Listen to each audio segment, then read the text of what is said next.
உங்களுக்கு இந்த சிம்பனி இசை இப்போ நீங்கள் இசைக்க போகிறீங்களே, அந்த இசையை எழுதுவதற்கு எத்தனை நாட்கள் பிடித்தது? 3 மந்த்ஸ் ஆச்சு சார். ம். இது பண்ணுறதோட சேர்த்து, தட் இஸ் ஃபைன் டியூன் பண்ணுறதோட 3 மந்த்ஸ் ஆச்சு. அ அது என்னென்னா சார் 3 மந்த்ஸ் வேறு எந்த கவனச்சிதறலும் இல்லாமல் முழுக்க முழுக்க எதிரியா தான் இருக்கணும். ஆமா. அந்த டயத்தில் ஒரு வேடிக்கையாக சொல்ல போனால் சன்னியாசி மாதிரி வாழணும். அந்த வேறு எதுவுமே டிஸ்ட்ராக்ஷனே இல்லாமல் அதுக்குள்ளேயே மூழ்கி இருந்தால் தான் அது பண்ண முடியும். அப்போ தான் இருந்தார். ஏன்னா ஒன்றுத்துக்கு எழுதிட்டு இருக்கும்போது நடுவில் பிரேக் இருந்ததுன்னா அந்த கண்டினியூட்டி விட்டு போய்டுவாங்களே சார். இத்தனை இருக்குது, இவ்வளோ பெரிய இதுக்கு எழுதும்போது. அதனால் அது கான்சன்ட்ரேட் பண்ணணும். அதுக்கு வேண்டிய அந்த இது ஸ்தானம் நம்ம வந்த அப்புறம் தான் அதை உள்ள இது பண்ண முடியும், கான்சன்ட்ரேட் பண்ணணும். இப்போ சிம்பனி இசையை பொறுத்த வரைக்கும் அந்த இசையை படித்து பார்த்து விட்டு இது ஏற்புடையதாக இருந்தால் தான் அந்த இசைக்கலைஞர்கள் வாசிப்பாங்க அப்படின்றாங்களே, உண்மையா?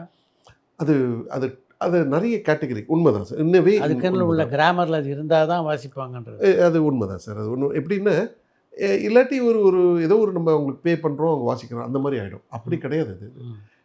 As I told you, they are used to playing grand works. ஆக்சுவலாக அந்த பாரம்பரியம் இருந்தால் தான் மதிப்பு இருக்கும், அப்படி இருந்தால் தான் வாசிப்பாங்க. அது அது அது இன் வே இட்ஸ் ட்ரூ. பட் என்னென்னா அதில் நிறைய கேட்டகரிஸ் இருக்குது. இப்போ ப்ரொஃபஷனல் ஆர்கெஸ்ட்ராஸ் இருக்குது. இப்போ யூஎஸ்ஏன்னு எடுத்தால் டாப் 5ன்னு சொல்லுவாங்க, இந்த கிராண்ட் 5 டாப் 5ன்னு சொல்லுவாங்க.